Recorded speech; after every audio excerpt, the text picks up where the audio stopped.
اعوذ باللہ من الشیطان الرجیم بسم اللہ الرحمن الرحیم۔ محترم ناظرین و سامعین، ایک بار پھر نماز کے اہم ترین مسائل میں سے ایک مسئلہ لے کر آپ کی خدمت میں حاضر ہیں، اور آج کا سوال یہ ہے کہ اگر کوئی شخص پہلی رکعت میں یا دوسری رکعت میں سورہ فاتحہ یعنی الحمد شریف پڑھنے کے بعد سورت ملانے سے پہلے ایک بار دوبارہ سورہ فاتحہ پڑھ لے تو اس کا شرعی حکم کیا ہوگا؟ کیا ایسے شخص کی نماز درست ہوگی یا اسے نماز دوبارہ لوٹانی ہوگی؟ تو اس کا جواب یہ ہے کہ اگر کوئی شخص سورہ فاتحہ پڑھنے کے بعد ایک سورت ملانے سے پہلے ایک بار پھر دوبارہ سورہ فاتحہ پڑھ لیتا ہے تو اس پر سجدہ سہو لازم آ جاتا ہے، اس لیے کہ سورہ فاتحہ کے بعد جب بندہ سورت ملاتا ہے، اس سورت کے ملانے سے پہلے سورہ فاتحہ ایک بار پڑھنا یہ واجب ہے۔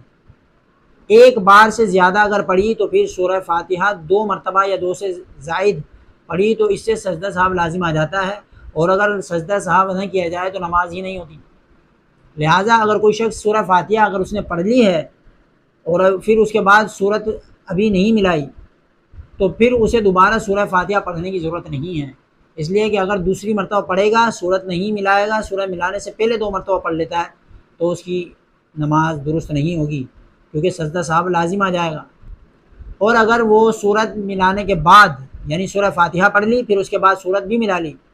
پھر اس کے بعد اگر وہ سورہ فاتحہ پڑھ لیتا ہے تو پھر اس صورت کے اندر اس پر سجدہ سہو لازم نہیں ہوگا۔